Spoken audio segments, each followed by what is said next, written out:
Welcome everybody. In the last session we just finished, which was in this room, which was a prison focus session. The Dean, who was chairing the session, suggested it was going to be the best of the whole conference. I have absolutely no doubt this session will top that easily. So, no pressure then. For those of you who don't know me, my name's Andrew Boyd. I'm based at the Kirby Institute in Sydney, in Australia, and the chair of the Issue Prisons. I might start, before I do some introductions and walk you through what we're going to be doing in this session, just with a touch of housekeeping. So there's translation available for all sessions, including this one, via the Word here. And you can get to that by scanning the QR code or by accessing it through the conference handbook, and where the QR code is located. If you need assistance, you can ask the registration desk. After this session at 5:30, so there's a sort of short break, and then at 5:30 is the welcome reception for the conference. And please, if you get a chance, take a selfie with the Polaroid cameras at the interactive wall, which is right down, straight ahead down the other end. And can I remind you that there's an AbbVie-sponsored symposium, which is about the importance of psychiatric settings in elimination for HCV. Time is now to test, treat and cure. That's taking place tomorrow at 8 a.m. in the Nikos Galatos Hall, in the main hall. Close. Okay, now to get to the heart of the matter, this session, you probably worked this out, is called the Best Brains Exchange. And it's branded as a debate, a controversies debate. I feel confident we're going to meet the expectation of best brains. The debate might be a little bit tricky, to be honest, because I'm pretty confident all of the speakers all feel pretty uniform about each of the topics. But nevertheless, they're going to take sides and give it the best shot to highlight for you some of the arguments that could surround some of these issues that we're going to talk about, relating to service provision within the prisons. So each speaker, one for the affirmative, one for the negative, is going to speak for a couple of minutes, and then we're going to have some discussion, heated debate, and if it becomes unheated, I'll be throwing in provocative questions. And then at each 10-minute slot we'll move on. Each pair of speakers is going to do two topics, two related topics. I think I've just covered that. So it's like 3 sets of 2 speakers, 20 minutes each in total, and we'll be done by about 4:15. Our broad program is outlined here, and you can see from that program we're going to be focusing for a bit on harm reduction issues in the prison setting, about the role of peers in the prison setting, and about consumers and consumer orgs and their involvement in the prison setting. So let me start the ball rolling by introducing our first pair of speakers. On my right is Michael Levy, and Michael is a public health physician. Oh, sorry, on my left. Yeah. So, I do have serious dyslexia. On my left, on your right, is Michael's Michael's a public health physician, and he's got a bunch of international experience in prison health. He comes originally from Australia, I have to mention. In June 2024, he was given something like what the English would call a knighthood. That's an Order of Australia, and a member of the Order of Australia, for his service in the prison sector in Australia as a clinician, academic and educator. And he's currently retired from his clinical practice, but is working on the board as a member of the board for Hepatitis Australia. And he's also on the National Register of Experts for the Australian Government Commonwealth Ombudsman Office, where he gives advice about healthcare in detention. So he's got good credentials in the prison space, I can tell you. On my right, your left, is Mark Stuve. Mark is also in the public health space. He's the head of the public health unit at the Burnett Institute, where he leads research groups in both justice health and in HIV prevention. And he also has a couple of decades of research experience in the epi and prevention of bloodborne viruses in particular, and STIs and also in the health and well-being of marginalised and affected populations.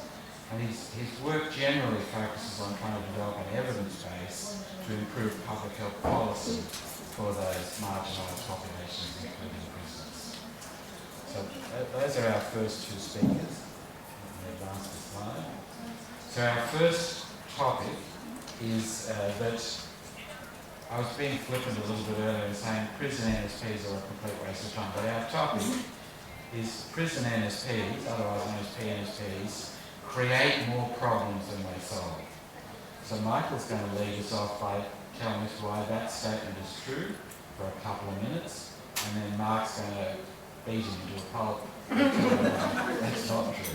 But let's start off with Mark. Okay. I'll get there, don't worry. Okay. Good afternoon, everyone. And we're all friends. And we'll end up as friends. I want to start by picking up a theme from this morning. It came up several times that language is important.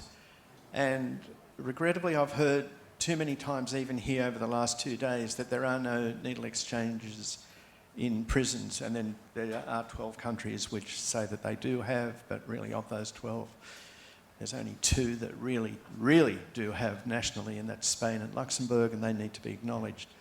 But the language is confused. There are prison needle exchange.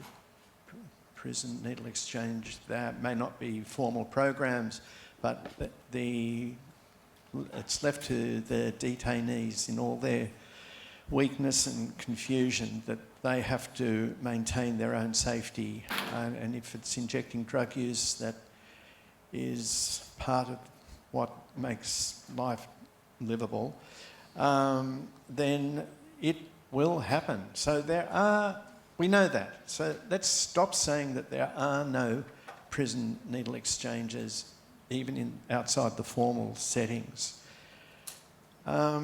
Let's acknowledge that the public health role of needle exchange, as learned in the community, is around bloodborne viruses, but it's around bacterial sepsis, it's around human rights, the dignity of personhood, and let's acknowledge that most people who come from community have been, or come into prison, they have been accessing community needle exchange programs.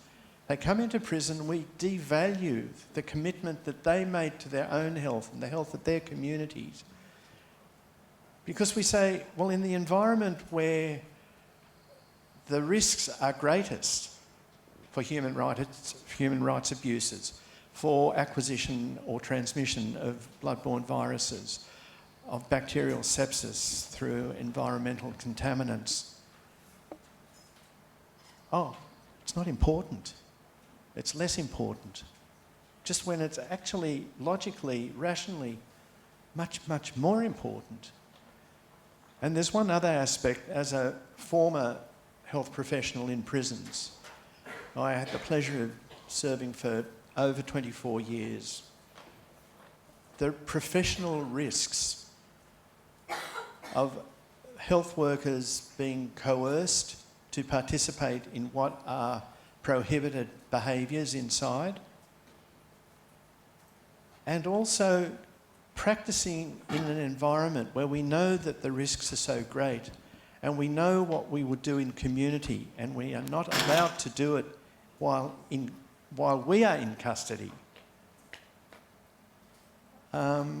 puts us at extreme risk and I would say displeasure, or we become complicit.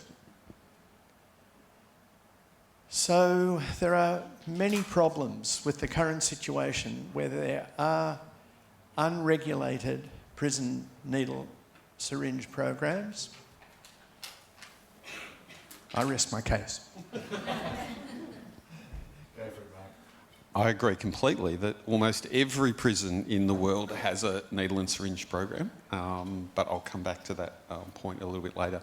I just want to frame the question first. This is not about the problems that are created when we try and implement a prison needle and syringe program in a country that doesn't have them. There are enormous numbers of problems that come from that, and Michael and I both have frontline experience of the problems in trying to do that. What we're debating here is, does a prison NSP create more problems than it solves? So to create something, it has to exist. So, we need to frame this as the problems associated with an operational needle and syringe program. So now that we've framed that question, let's unpack it a little more. Are more problems created than solved? So let's start with the problems that are created. The problems that are created, the answer is emphatically none, zero, zilch. Anybody who has visited a prison with a regulated needle and syringe program can attest they ain't rocket science. They're simple, feasible, affordable. They create very little additional work for correctional staff or health service providers, and the commodities are cheap and simple. Since the first NSP was established in Switzerland in 1992, in Europe alone, we've had 190 accumulated years of operational experience of NSPs. Over that time, they are not associated with any attacks on prison officers or other prisoners, contrary to what others may say. They do not lead to the initiation of drug use or increased drug consumption. So I want to reiterate, there are no problems created by needle and syringe programs. On the other side of the ledger, what problems are solved? They decrease needle and syringe sharing, obviously, and therefore they obviously decrease the risk of bloodborne virus transmission, injecting related injuries, abscesses, and invasive infections, and prevent the subsequent health and economic impact of that. And on that last point, I don't want to steal our thunder, but please join Nadine Cronfley and I on Friday, and we'll tell you about how cost effective they are as well. And they really nicely coexist with hepatitis C treatment programs. They're an integral part. They are an integral part of the success of those programs. Modelling in the community is clear that when you have high coverage of needle and syringe programs, it reduces the numbers needed to treat for hepatitis C for us to achieve elimination. And that is true in prisons or whether it's in the community. They also happily coexist with drug dependence treatment programs and facilitate referral to those services. Finally, I want to come back to that point around needle and syringe programs. And counter Harm Reduction International's assertion in 2023, the last report, that only 9 prisons have prison NSPs. All countries have prison NSPs. It's just that the overwhelming majority are clandestine and are run and operated by people who are incarcerated. And those models create harm and they create unsafe environments for people who are incarcerated and people who work in prisons. On the flip side, a regulated prison NSP implemented and funded as a public health intervention contributes to and does not detract from creating a safe environment. So the problems created, none. The problem solved, an absolute shit ton. And I rest my case.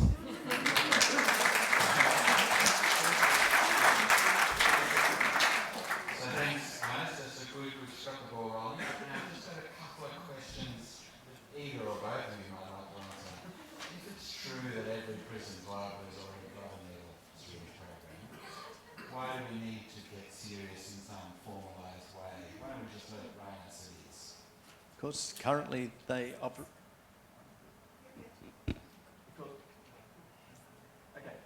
Currently they operate under duress, and I go to two of the points that I raised already. One is human rights, equivalence as a minimum, Mandela rules, but really we should be striving in every domain for equity, so that we deal with outcomes, the results of what happens, rather than what inputs offered.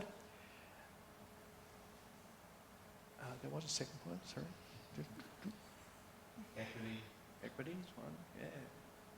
Oh, well, the threat of punishment. The threat of punishment that custodial authorities can invoke, and randomly and sporadically and We need to separate what the functions of prison are with the needs of the population. So if the needs of the population, because we've criminalised drugs upstream, we now have a group of high-risk injecting drug users inside, we need to avail them of all the rights, the conditions to protect their own safety and their now new community. Well, that's denied. What we do is condemn them to the market and the gangs and the privations of violence inside. Can I pick you up to Mark on the idea? I think you said there's like 190 years of experience of the PPSP space. That sounds like you've somehow got convinced by just a very scant amount of evidence. I wonder if you really want to tell me about the quality of the evidence, about its reach, about its fidelity in practice. Is it as straightforward as you're making out? If you want to think about evidence, then no. In the Australian consensus statement, as you know, we debated on the quality of evidence, and I think we landed on the fact that there was moderate evidence, but it's probably, if you really looked at it, the evidence is low. But the absence of evidence does not mean they're not effective. The biological plausibility of sharing needles and syringes is clear. I am really disappointed that some of the programs did not create really robust evidence-generating evaluation frameworks for these. But really, do we need evidence to show what is clearly biologically plausible and is really as much a human rights issue as it is a public health issue? Okay, I think we're going to leave it there. We're just warming up in the afternoon session, but we're off to a good start, so I'm going to move us on to our next topic. Staying in the harm reduction sphere, the second topic is that elimination of hepatitis C in prisons can be achieved without high coverage OAT. I'm hoping one or other speaker is going to define for us what we mean by high coverage OAT. And I think leading off this time is Mark. I'd like to start by saying I'm a huge advocate of opioid agonist therapy in prison and in the community. And it should be the rights of people who are on OAT in the community to continue that therapy if they want to in prison, or to initiate OAT when they enter prison. But that's a human rights issue and an issue of community equivalence of public health, of prisoner healthcare. It is about offering an evidence-based opioid treatment option for people. It is not about eliminating hepatitis C. We shouldn't let the hepatitis C tail wag the OAT dog. Because, of course, hepatitis C elimination in prison can be achieved without high coverage OAT. The evidence around OAT and hepatitis C really mainly comes from the community research. And there's a couple of key arguments that are made there. First, that OAT enhances the probability that people will test for hepatitis C, commence treatment and complete treatment. OAT offers stability in people's lives and provides them with the space to seek and engage in care. And through integrated models of care for hepatitis C and OAT, it allows the provision of hepatitis C care when OAT is being provided. But neither of these factors in the community really hold a lot of sway in prison. Prison is a monotonously structured environment, and while not exactly a place where people want to be, the competing demands in the community that act as barriers to engaging in hepatitis C just don't exist in prison. OAT is something that can give people the space to engage in care in the community, but that does not have the same impact in prison. Integrated care models are also not as vital in prison. Both OAT and hepatitis C programs are typically integrated within prison healthcare structures themselves. They're not integrated with each other and are typically independent prisoner health programs. One does not support the other with the same potential that they do in the community. The second area where hepatitis C prevention is supported by OAT is reducing the frequency of injecting drugs. But if more infrequent use of infrequent injecting drug use is done with reused needles and syringes, then OAT has a much more limited impact in prison than it does in the community. OAT is primarily a demand reduction intervention and not a harm reduction intervention. NSP is essential for elimination, but not OAT. Thanks so much, Mark. Over to you, Michael. I can't disagree with a single point that Mark said. I don't want to waste the question time. Have a crack. Have a crack. Separate them.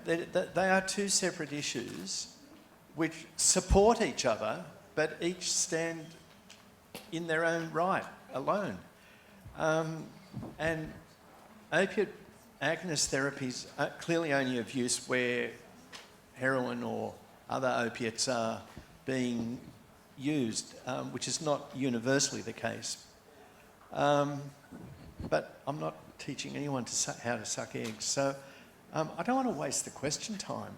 I agree with everything you said, mate. Everything. Okay. I've lost track of who's on the dance. Who's on first base? So the modelling studies, that's really where the convincing arguments come from. It's like you were saying, Mark, there's a relative dearth of prison-based evidence that OAT will actually be important for elimination. So the modelling studies, from what I understand, is they all have a bunch of assumptions. And I reckon most of those assumptions are wobbly because they're not good data. What do you think? I've worked with a lot of modellers over my time, and I do remember, actually, it was a prison-based research. We were modelling the impact of condom distribution programs on the prevention of STIs, and when I said to our modeller, we just don't have data for that, their response was, oh great, we'll just make it up. Which is largely, when there is no data, you do a best guess, and yeah, that makes the models fragile sometimes when the data's not there. And Michael, can you comment on the modelling, do you think? Well, the evidence base is poor. But where you have no evidence of harms and intuitively or knowledge from community tells us that we have benefits, then we must not censor ourselves and not proceed with the beneficial interventions. But just slightly provocative here too, Michael. From what I understand, opioid agonist therapy is designed for people who are opioid dependent. Yes. And I can't remember how many of the speakers, but at least one or two of them from the last session showed us how dynamic drug use is inside, outside. And we remember how people are moving inside and outside and between prisons, and drug supply is also pretty dynamic. So I don't understand how opioid agonist therapy, which I think you're supposed to be arguing in favour of, how that's going to work. Appropriate. Opioid dependence is such a fleeting beast. Yeah, well, appropriate prescription of OAT in all its forms now is indicated, but it's also being used because there's so many issues in prison where they are market-driven and not rational. So, the translation of opiate dependence to opiate agonist therapy is a logical straight line devised in community. When you go into prison, the new commodity inside is Sublocade or Deveraux. We haven't even conceptualised that, and what drives a person to that wrong therapeutic decision. But there's so many interventions that we can invoke that could more harmonise the prison environment with community. Yes, we can use a human rights framework, or we can use an equivalence framework. There's so many things that we could do better inside if we leave judgments at the prison gate and we trust our patients just a little bit more, or we're more flexible in how we interact with our prisoner patients. The whole issue of testing that I'm learning just here in the last few days, there's the concept of self-testing for hepatitis C. I then have this idea that you give an anonymous, you give a testing kit to your patient, potential patient. They test themselves when they want. They return the test to you with a code. The code result is returned to them. No one at this point, even in health, knows what's happening or who has this test. And then the person approaches the health services. But that's a whole novel process built on trust, respect of confidentiality, using the best available new technology, using existing pathology services to support. So little speech you just gave then. We're on the topic of OAT. So are you advocating for universal opt-out OAT? Is that what you're proposing? No way. No, it's got to be clinically indicated. In the end, you know. And what does that mantra mean, actually? Well, the person has to initially seek care, discloses opiate dependence or opiate use, credibly describes how that affects them, and then the clinician responds appropriately. And the system doesn't constrain the clinician to provide opiate agonist therapy as clinically appropriate. And Mark, I think you mentioned somewhere in final comment now that OAT, if it's going to be utilised, it has to be integrated. I guess integrated with other harm reduction, integrated with other treatment services in the prison. Do you think that's achievable, or is the nihilistic view that it can't be achieved? There are too many bureaucratic challenges. Well, in a lot of parts of the world, and I know there's a lot of places that don't have OAT programs in prison, but it is probably one of the more, in a lot of countries, one of the more accepted demand reduction / partial harm reduction interventions. But, you know, the one we really need is needle and syringe programs. It's just outrageous that we don't provide them. And I sort of didn't want to go in this direction in terms of the argument because, well, I'll go there. That the OAT is for opioid dependence, but we know in Australia, for example, the most commonly injected drugs in prison are either methamphetamine or OAT itself in terms of diverted bupe. So without, I don't want to have that as an argument for not providing OAT in prison, but without providing people in prison with clean needles and syringes, then you could perversely say that the provision of some forms of OAT are actually contributory to hepatitis C transmission if we don't accompany those with universal harm reduction in the form of NSPs. Okay, thank you so much. Let's draw this little segment to a close. Thank you very much to Michael and to Mark.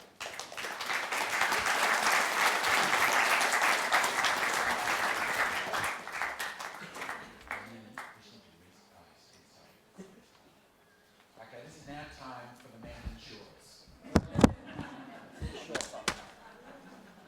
Can I introduce you to Colin and to Lee, who we're most grateful for taking up the challenge of our best brains debate.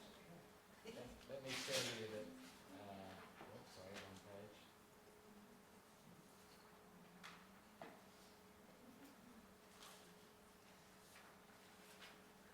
First of all, Colin, who's on my left,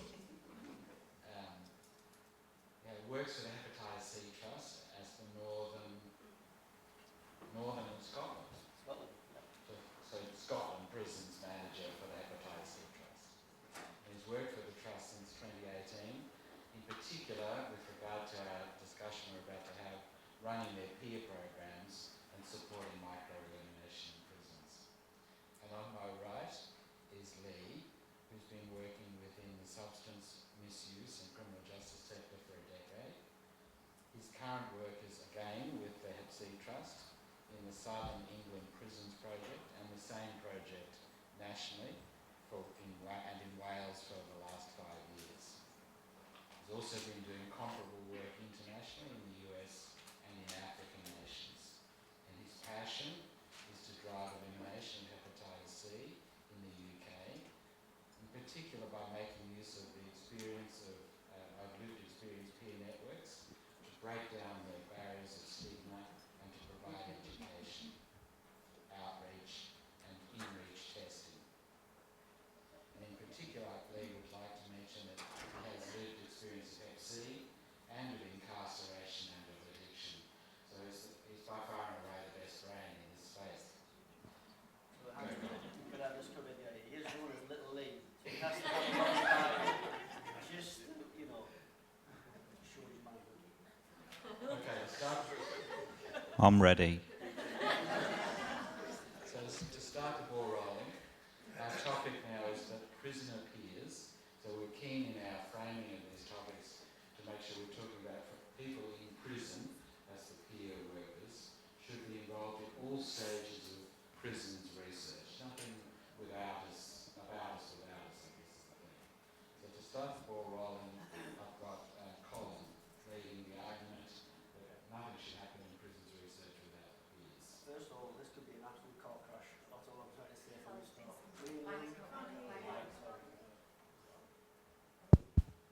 This could be an absolute car crash. Just letting you know from the start. Yes, this is Little Lee, by the way. He's known as Little Lee.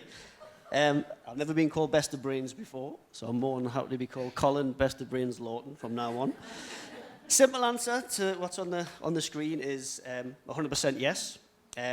How do we learn about prison life if you haven't lived on the wings, you haven't slept on the wings, or you've never been sent to prison yourself? When gathering research, this needs to be factual, real, inspiring, and truthful. We get this from our prison peers when they're working on the wings. Prison peers can tell us that what works in the prison and what does not work. They are a major factor in helping us develop programs which we deliver to help support a prisoner to change. Prison peers ask the questions us professionals dare not to ask, which is vital, what we do. I work personally for the Hepatitis C Trust, and what we have learned through our peers and our programs and the research has pretty much led to everything that we've been doing for the last 6 years in the prisons, and we wouldn't change anything about it. Also, you know, when we're going into prisons, when I first went into prisons, the place I didn't go to do research was the governor's room. I couldn't even get to the governor's room. I wasn't asking the prison officers anything about Hep C because I haven't a clue what Hep C was. Basically, who you were speaking to was the lads on the wings, the prisoners. You were running groups and you were learning as you go and developing your research and developing everything you were doing as you were working. So in my experience, prison peers make a significant contribution to research across all stages. We can't do our jobs correctly without peer insight or find out new drug trends. And we are a patient-led organisation, so we need to have feedback from prison peers. Over to you, Little Lee. I'm Big Brains Lee. Do not believe a word he says. Correct. So, first of all, why would anyone think it's a good idea for a prisoner to be involved in prison research? We should leave this to the academics. In fact, I was looking at some research last night while I was planning for this, and there's some research that states 28%, well, 28.2% of prisoners did not even finish high school. So there's a much lower level of education, we know, with these men that we're working with. So why should they be doing this academic process? First of all, I believe they will fudge the figures. We know what these prisoners are like.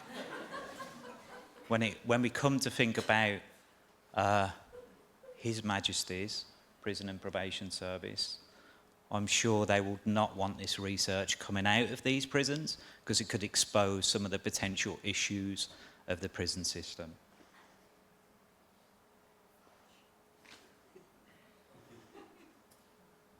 Another question that comes to mind is, who is going to fund this anyway? We also believe that giving prisoners trusted responsibility of this information is just too much a task to give these prisoners to handle. How are they going to collate all of this data? I'm going to hand it back to Andrew. Fantastic. Great start, guys. So I've heard on my left that lived experience is core. So without having reliable, valid lived experience to inform the research, it's going to be a waste of time.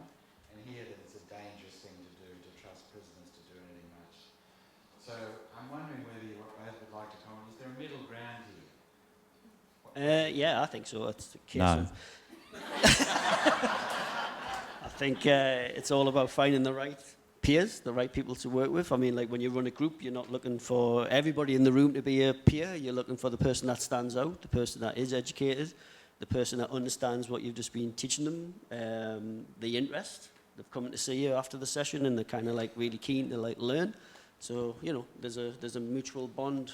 What's your experience though, Colin? Do those sort of people exist? Oh yeah. There's one there, sitting there. There's one. There's one sitting there. There's one sitting over there. Yeah, there's plenty of these people who work in prisons. So what proportion of the prisoner population meets that description, do you reckon? I'll probably say a very small, maybe 10%. Yeah. Yes, who you can find. But also, you're also looking for the voice on the wing. Yeah. You're looking for the loudest guy, who you can teach that guy something. He's going to go off and spread the message and find out things you can't find out because now he's an ally. Yeah. And Lee, on the flip side, do you think what are the risks associated with entrusting prisoners with this task of undertaking research? What do you think the bad outcomes are likely to be? I think, not answering that directly, Andrew, but one of the things that come to point when Colin was talking, in English prisons at the moment, the turnover of the prisons at the moment, we have this early release scheme going, and it would just be an absolute logistical nightmare to be able to get any prisoners into trusted roles and get them delivering any research project with any longevity. Because they're gone. We've got prisoners that are coming in and they switch prisons or they're back out within 2 or 3 days. What about choosing from the lifers? Well, to be honest, they're getting out of prison as well at the moment over in England. Our prisons are well overpopulated at the moment, so we're even reducing the sentences of them. Some of them are getting out and they don't even know they're getting out till the day before. And back to you, Colin. Can you envisage some kind of training program for prisoners, peers, but to get them up to speed? You know, there is a bit of sophistication in research. Yes, we've got training programs. I mean, like our program, what we put together isn't just a quick, you know, this is Hep C, off you go and run a session. It's, you know, trained peers that do 4 sessions. They're kind of like qualified. We do qualification for peers, and then they can continue the work through the gate back in the community. A lot of people who work in our team in the community have all came from prison. And we're at the stage now where prisoners now come back into prison to share their story. One of the key things about good quality research in the prisons is quality in the data collection. You know, we like the numbers to be recorded systematically or the voices recorded reliably. I think that's something that we could train up our prisoner peers to. Yeah, we've done a bit of this in the past where we've sent out questionnaires for prisoners to go off and gather information, and they always come back with really good information that we would not normally get. And the uptake is really high because it's coming from a prisoner to a prisoner rather than a professional to a prisoner. But isn't that just because there's an incentive? You know, they get $10 or they get something. No, most do this for free. They don't get anything, no incentive apart from a Hep C T-shirt and the pride of doing that work for us. Hard to underestimate a good T-shirt to go. Thank you very much. Yeah, T-shirts are like gold in prison. A lot of currency on the inside. Yes. All right, let's move on to our next topic. That's great stuff, guys. So our next topic for our meeting shorts is the prisoner peers should deliver the testing and treatment services for hepatitis C. That means the prisoners should be the ones actually doing the testing and the treatment. And I'm calling first of all on Lee to tell us why that is true, and Colin why it's not true. Go for it, Lee. Okay, big brains Lee here. So, first of all, if you was in the presentation earlier and listening to how my wonderful colleague presented this, then there's not much for me to say, really. There's plenty of research at the moment to show that peer projects really complement and increase engagement in Hep C services at the moment. So the question is, why wouldn't they be involved in the further delivery of these services and testing and treatment? So for those that wasn't in Layla's presentation earlier, we've now got evidence to show that these projects are increasing testing from 10% uptake up to above 80% uptake in month 1, and that's continuing into year 2 of that project. We've also got other projects that have recently launched. We've got a prison at the moment that's a more settled prison, and they're about to reach micro-elimination of that site, and that's just through the prisoners doing testing within that site. We've also got a site that's an open site that we've just started training some of the residents in that site, and it's an open prison, so really hard to find these prisoners. They're off on home leave a lot of the time, they're off on ROTL, and it's really hard to capture these men and get them into healthcare appointments. So why not be enlisting some peers to find them? So that's our plan with that prison, and I firmly believe that there's a space for our prisoner peers. They're really trusted to start delivering fibre scans, start doing the Cepheid testing. We now have a prison where there's a prisoner that's given out Hep C antibody results, and we delivered some research, actually, going back to research. We did some patient engagement groups, and the prisoners were actually saying that they prefer and feel more trusted in peers delivering testing and the rest of the treatment pathway, really, just not the prescribing. Okay. Colin. Wow. Prisoners taking blood. Giving out results? Jesus. Is there any nurses in the room, by any chance? Put your hand over your nurse. Oh, yeah, lots of nurses. Prisoners taking nurses' jobs. Oh! Prisoners have got mortgages to pay, food to buy. Prisoners have got what? Nothing to buy, sitting in a cell, loving life. Okay, so we might as well give them keys to the prisoners and ask them to check in and out. Yeah? Because they're going to be doing that soon. Surely prisoners can't be trusted to deliver testing. I mean, this is like done by a trained professional with qualifications. We can't be trusting Stan, the serial shoplifting man, to be taking blood on reception and talking about BBVs as well as complicated viruses such as HIV and Hep C. I mean, Stan has no training, no qualification, no experience, no rights, no idea how to take blood on a busy wing. And I will say, Stan, once he gets himself a lancet, he's now Stan the tattoo man. He ain't giving that back, is he? Come on. Perfect. Let me just pick up on a couple of points the guys have made here. So I think, Lee, you went down the care cascade and you said, okay, I think finger stick blood collection, no worries. Mm-hmm. Fibre scanning, no worries. Mm-hmm. Scripting, maybe not. So do you have our experiences with doing everything, doing finger stick, fibre scanning, and everything but the script? Does that already exist? Is the evidence there? No, the evidence isn't there yet. Right. But what we do have is we have our prison staff, our prison peer leads that are now getting trained in fibre scan, right. And we have our community that are starting to roll that out. So we have some community experience that we're going to build on. So your sense is it's achievable? Absolutely. And Colin, you were saying that you really need a trained professional to take the blood. Mm-hmm. But could you find anybody better trained than an injector to actually collect blood? Well, I think injectors aren't really collecting blood. Yeah, it's not the same. I know what you're saying. But yeah. It's got to go there, right? Well, yeah, I just don't think we can be trusting prisoners to be doing such a clinical piece of work in a very safe environment on a wing with no confidentiality. I mean, Stan's away telling all the lads about people's results now. He's like telling his pad mate the results. He's gone spreading words. There's bullying going on, and Stan's in the corner with his tattoo going, loving life. Like, yeah, don't worry about me. I've just been paid for doing the nurse's job. I'm going to watch a bit of Neighbours now on the telly. Yay! Yeah, I just think too many things can go wrong. And then who's responsible for this when it does go wrong? If a prisoner makes a mistake, who's liable? Don't we just double their sentence if it goes wrong? Don't think Stan will be happy with that. And Lee, is there a boundary actually? Can't we just let the prisoners write the script as well? Pretty straightforward. You know, it's not many side effects.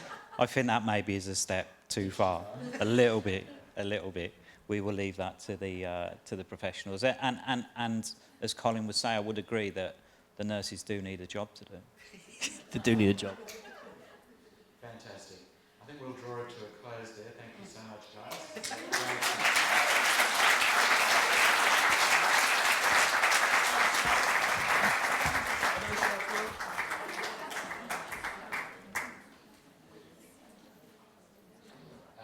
Rachel and Annie, please come forward for the finale.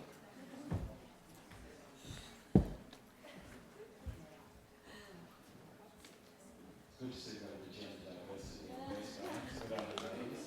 Welcome. Can I introduce you first of all to Rachel, who's on my right, your left. Rachel's the president of the World Hepatitis Alliance and also CEO of the Hepatitis C Trust that we heard a lot about, which, as you know, is a national UK peer-led civil society organisation providing a lot of services in British prisons and the UK prisons. And along with advocacy and raising awareness, Rachel leads the Hep C Trust in delivering that prison program, both in the community and in the prison. And it has over 160 employees, most of whom, or maybe all of whom, have lived experience of hepatitis C, substance use and or criminal justice. And the Trust peer programs reach and support those who are hardest to engage, who are affected by viral hepatitis and by injecting drug use. Rachel herself is passionate about equality and human rights and has led other NGOs, including one called Women in Prison, a national UK campaign organisation that's provided support and advocacy for women affected by criminal justice. So welcome, Rachel. And on my left, your right is Annie. Annie is a project lead with Input and has a PhD, so this is like serious best friends, PhD in drug policy, and has worked with lead drug user organisations. Actually, she's led several drug user organisations in Australia in some of her previous roles. And she also has living experience of drug use and has spent several decades advocating for the health, rights and dignity of people who use drugs globally. So welcome, Annie, to our Best Friends stage. No pressure, no, sorry. It's a really long bio. If I'd have known you were going to read it all out, I'd never have sent you that. We had a bit to learn. It's good as well. Hello? This one is. You're going to be first, Rachel. So our first topic, which is the broad topic we remember, is about Rachel first. No, you're going first next. It doesn't matter anyway. Oh, we're both affirmative. I don't know. Have we messed it up already? You'll be right. All right. Just a minute. Oh, I'm on the affirmative as well then. I could be on there. Just Oh, well let's see what we did without. Yeah. so the topic is that the perspective of people in prison is well represented in consumer organisations. So I'm going to ask you, Rachel, to read it. Okay, so I just want to clear up, first of all, consumer organisations, because it's a new term to me, and I keep asking people, what's consumer organisations, Andrew? Because I keep hearing it, and it's so. I just want to put that out there. So I've done my own interpretation on what I think consumer organisations are to answer this question. I knew you would. I knew you would. Okay. So while I'm here to argue that the voice, so the perspective, the perspective of people in prison is well represented in consumer stroke civil society organisations. While I'm here to argue that the voice is well represented, and I can evidence and will share how certain countries this is the case, I have to put a caveat in. That there is a lack of civil society organisations on the ground that are representative of people affected by the criminal justice system. So my focus is very much where the perspective of people in prison is well represented, but it is not enough. So consumer organisations, civil society groups, which I'm going to, when I talk about them, I'm talking about non-profits, grassroots, activist movements and advocacy groups, by nature are rooted in justice, equality and human rights, and are built on lived experience. It is a deliberate and structured approach that prioritises inclusivity, empowerment and continuous dialogue through which people in prison's perspective voice is well represented. Just got a little bit I'm going to run through quickly. There's a perception, you know, an external perception, there's a perception that no one in the prison wants their voice heard. That stigma, or is that the perception that the officers tell us? We're not sure. But stigma or fear of repercussion from the estate or other people in prison is too great. I actually think that that's a cop-out, and we know that's a cop-out from the work that we do. People in prison do want their voices heard, to be included, and for many of them to be involved in delivery. Service delivered in prisons cannot be designed without the perspective of the people that will access them. And I know we heard this just now from Lee and Colin. You kind of heard it from Lee and Colin. For most of us, and I just put this caveat in there because I think it's really important to say, we can't get funding to deliver services if we can't evidence that we've interviewed and we've got the views of people in prison. And that's the same for drug services or education or healthcare anywhere. But how do we gain the trust? The most effective way is for people with lived experience to lead. They offer identification. In the case of hepatitis, they're able to address stigma as well. Enabling people with lived experience to access and deliver services so that they can get the feedback from people in prison in custodial settings. Now, that is no mean feat. It requires advocacy, and I mean advocacy on a governmental level, a shift in perception to ensure that the prison system and individual prisons will not only allow people with lived experience to access the prisons, but also respect the value and the skill that they bring in engaging the residents, delivering the services, raising awareness, facilitating groups and providing support. Often it is a really long journey to prove ourselves as reliable equals, credible in not only the prison service eyes, but also the residents' eyes when we go in to get information back. That doesn't take so long, but consistency and reliability in gaining their trust is key. It's important to say, but perhaps obvious, that there are many countries where the perception of we people in prison could not be easily included, as access is so difficult. An awful lot of countries. I'm going to stop there and not talk more about that bit. But there are many examples where countries such as, and it's awful to say, high-income countries where you can get in and you can get access and engagement. But it also reaches beyond with people in prison delivering and leading programs, which we just heard just now. Engaging people in prison to deliver services not only empowers them, but keeps their voices at the centre and offers them ownership in a world where little exists. The best feedback is the feedback that's gathered by people living in prison. Really importantly on the end, just to say that gathering the input, the feedback is only the first step. It's an ongoing, authentic. It's about co-design, involvement in the decision-making process, alongside regular feedback mechanisms. All are essential. Really, I mean, my last point is you only have to look at the posters, listen to the presentations that have been delivered, especially earlier today, to know that the views and the perspectives of people in prison are well represented in civil society organisations. Well done, Rachel. Went off on a tangent. Sorry, went off on a tangent. Good tangent.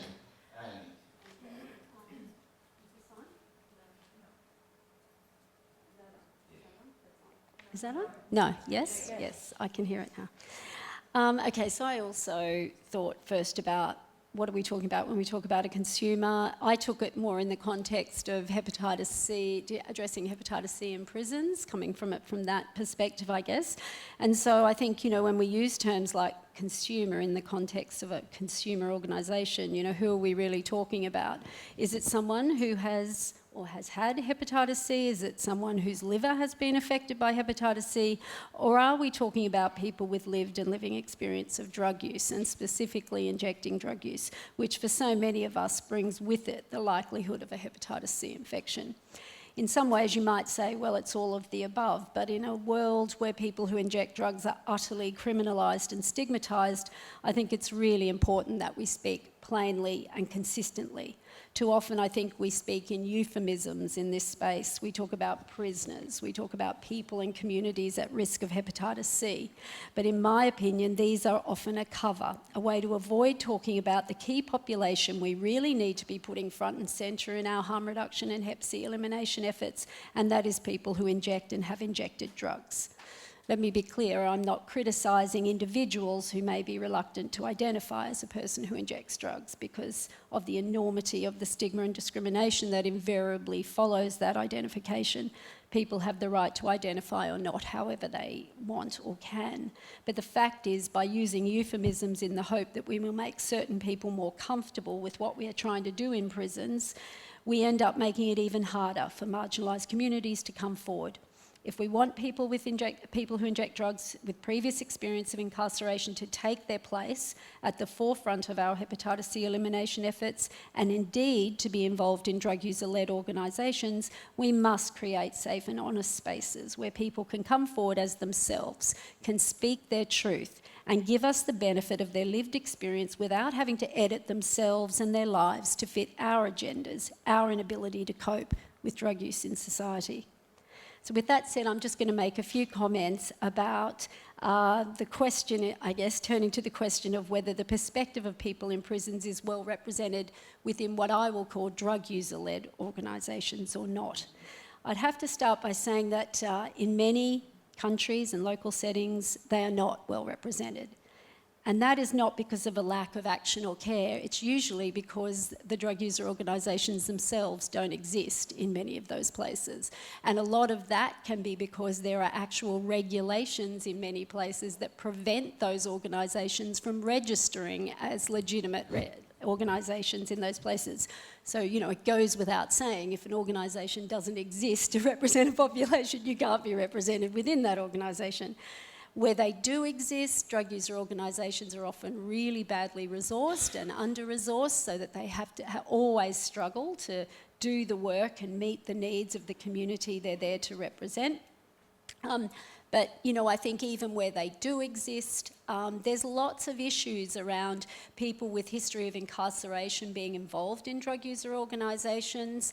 It's often, you know, there's a real disincentive because of the stigma and discrimination in society for people with a history of incarceration to even get involved in drug user organisations. You know, people often don't want that added label put to them because of how society sees us as people who use drugs. So people kind of can tend to stay away. It's just an added burden they just can't deal with.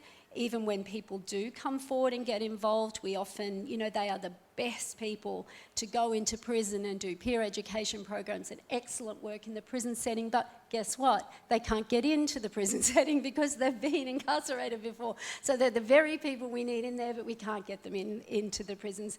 And then I guess, you know, even where, and I'll finish by saying, even where there's work with people currently incarcerated, drug user organisations working with people currently in prison, you know, the work that is being done in the prison with peers in the prison in a partnership with drug user organisations, that's always really difficult. You know, there's all these restrictions on what you can talk about, what you can't talk about, what you can put in your resources, can't put in your resources. It's, you know, there's no NSP in prison, so it's like you're doing harm reduction education and hep C prevention with one hand tied behind your back all the time, you know. It really undermines the effectiveness of what you're doing. So, you know, so many of us have been incarcerated. There's lots of people who are, you know, history of incarceration in our organisations, but there's a lot of barriers to people being involved and represented as well. Thanks so much, Annie. I pick up on from both of you, but you're both talking about barriers, challenges associated with the successful engagement of people in prison in consumer laws. Like, for instance, people currently in prison for you, Rachel, and people who've got lived experience of imprisonment and joining drug user organisations. And if you want to comment on solutions, how is it that you can successfully get access, for instance, to people in prison to recruit them into consumer organisations or to get their voices? How do you overcome the barrier? And for you, Annie, how do you overcome the barrier to get people to come forward to join the orgs? So how do we get people to? How do you access? How do you overcome? In broad terms, I have to say the UK's got it's sorted this out. How did that come to be? So, I mean, I guess I picked up on something Annie said just now, and I am going to answer your question, but you said about people with criminal records not being able to get back into prison. That's what we fought for. So we have a system whereby, and when I spoke about from the top down, there is an exemption where everyone has to go through security or a clearance system, but there is a whole avenue now where people with lived experience can go in. So people who have been in prison with a criminal record can go into prison. And I don't think in 7 years we haven't been able to get, there's not one person we haven't been able to get in out of everybody that we've employed who's got a criminal record. But we fought for that, and we lobby individual governors. Absolutely, we lobby individual governors. You go straight to the top, and I think it is about us going straight to the top and pushing it as well. And what about that issue of getting folks who feel stigmatised or potentially stigmatised because of, let's say, incarceration for drug use? To get involved in drug use organisations in particular. Well, look, I think sort of harking back to what I was saying, I mean, Andrew, firsthand, that we already have a lot of people with history of incarceration involved in our organisations. We've been involved in your guidelines recently. We have people from many countries and regions around the world that provided feedback. And so it's not that people aren't there. But, I just need to say they are really amazing individuals, more power to their elbows, because they step up and do it despite all the barriers and the difficulties that it could bring for them. But I think, I just have to repeat what I said. If we want more people with experience of, lived experience and living experience of injecting drug use and illicit drug use broadly in drug user organisations, let our organisations exist, fund us to exist, and I mean properly. We always do all the heavy lifting. We carry enormous loads with virtually no resources, and it's time that stops, frankly, and because we rely so heavily on so few people to get the work done. And then I think, once we exist, change the goddamn drug laws so that we can actually exist and our people can come be with us and don't have to have all these barriers in their way. I mean, I think it goes to the next question, but really, that's what it's going to be. Let's move on to our last question. Literally that topic. And on this occasion, I think Annie is arguing for the affirmative and Rachel is arguing for the negative. What do you reckon, team? Yeah. Okay, without decriminalisation, hepatitis elimination is impossible. Take it away, Annie. Okay. So, first of all, I thought, okay, this is going to be really short. I would just say, correct, without decriminalisation, hepatitis C elimination is impossible. Done. I could leave it there, but I'm not going to, because I think it's actually a little bit more complex than that. So first I would say that we need to be very clear on what we mean by decriminalisation, and this is a little bit of a hobby horse of mine for those who might know me. So there is a report that some may already be familiar with that I was a lead author on for Import called Decriminalisation, Progress or Political Red Herring. If you haven't read it, I commend it to you if you're interested in issues of decriminalisation. And what that report said in a nutshell is that not all decriminalisation is created equal. that over the past 20 years there has been a great deal of so-called decriminalisation that has done very little, if anything, to really change the health rights and dignity of people who use drugs.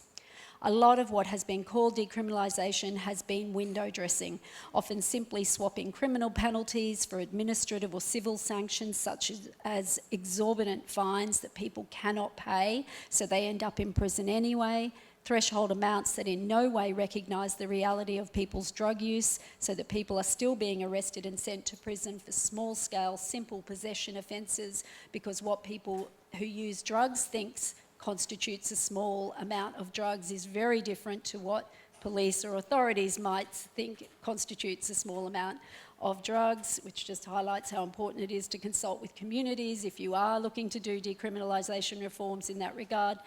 But the report also highlights that decriminalisation efforts aimed at treating drug use as a health issue rather than a criminal issue has often just resulted in people who use drugs simply swapping one stigmatising label for another. That is, we end up being pathologised and treated like victims instead of criminals, with many people who use drugs rightly saying, we don't want to be treated as victims or criminals, but want to be treated as human beings.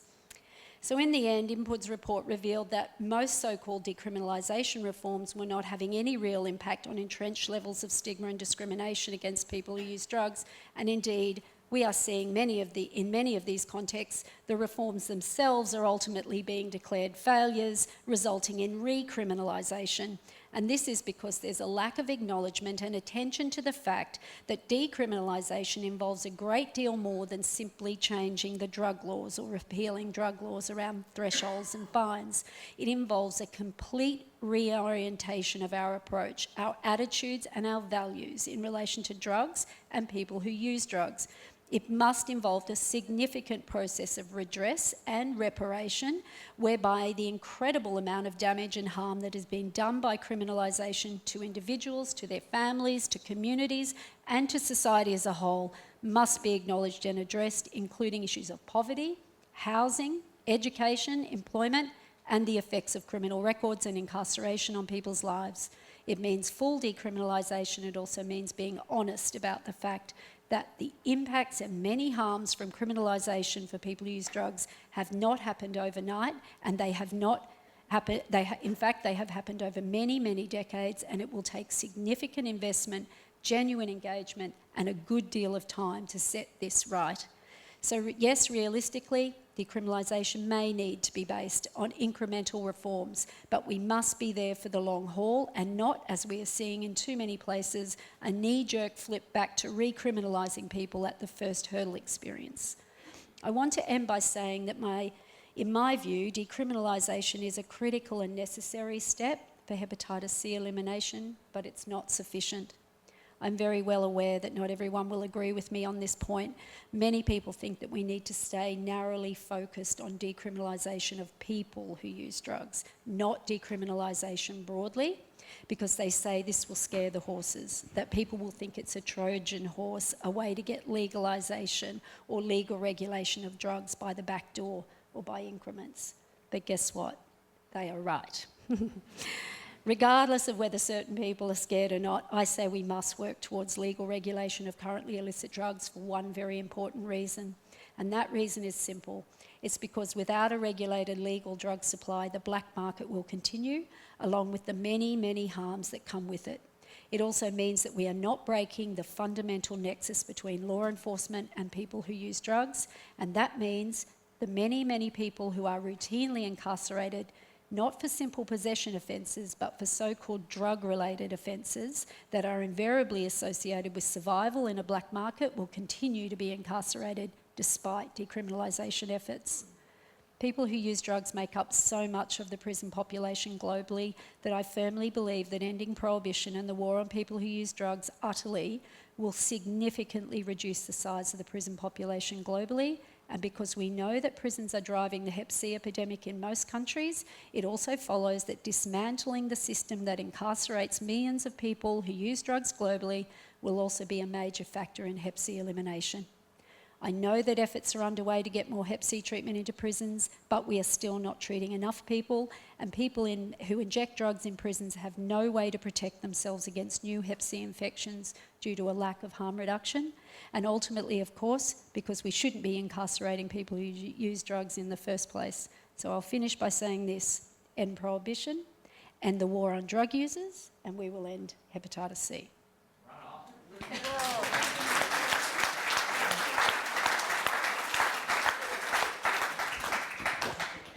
Can we go home? Can we just go? Can we just? Can we just finish now? That was I mean, yeah, okay. I have to do this. I have it written down now, so we're just going to go for it, okay? All right. Quite simply, decriminalisation is not the only path and not the absolute requirement to ensure globally we reach elimination. I will talk about the public health approach, but first I want to highlight some of the things within this. So the DAAs that we have today, they have transformed the landscape with over 95% success rate and, of course, sufficient access. By scaling up treatment, a country could treat its way to elimination, and some may argue that affordability and accessibility is more important than decriminalisation. We have to consider also that many countries there will be and is both cultural and political resistance to decriminalisation. It's a lot easier to work within an existing legal and cultural framework to implement comprehensive health strategies or even incremental reforms, like you've already said, such as increased accessing or introducing more harm reduction, which face less resistance than controversial decriminalisation policies. In terms of hepatitis elimination, it's really important to also say that while in many countries drug use is the only transmission of hepatitis route, this is not the case in a lot of countries. When we're talking about countries like Egypt, Japan, Pakistan, South Asia, and even some Eastern European countries, the main route is medical transmission. Decriminalisation will make absolutely no difference to this. Evidence in countries that are on target to reach elimination show that elimination is possible through a public health approach, using and expanding existing health measures. Key aspects including the expanding access to hepatitis C and treatment, governments and health services, and I think we've heard about it, so I'm not going to go through it because I know that time's running short. Public health campaigns, raising awareness about hepatitis C transmission, encouraging testing, age cohort testing, testing in maternity, and of course harm reduction programs. Investing in increasing access to harm reduction services is paramount. Harm reduction measures such as needle and syringe provision, OAT, consumption rooms, really important top three line points. Even in countries where decriminalisation has happened, such as Portugal, there still has to be a significant investment into harm reduction to ensure a reduction in transmission. But I really want to point out that Portugal has not yet eliminated, and they have decriminalised. In fact, if you look at the Polaris data, which is the data that tells you exactly when each country is going to eliminate, Portugal's not going to eliminate till 2051. There's a lot of countries that sit before that do not have, that have not decriminalised drugs, and they use a public health approach. So the evidence to date does not suggest that we must decriminalise drugs to reach elimination. And hey, if we did, the prison industrial complex system would collapse. And what a brave new world we'd be in then. So I just want to very quickly take you back to what I heard this morning with the most Alison Ritter in her presentation, which I hope you all heard this morning. She said this morning, evidence doesn't matter.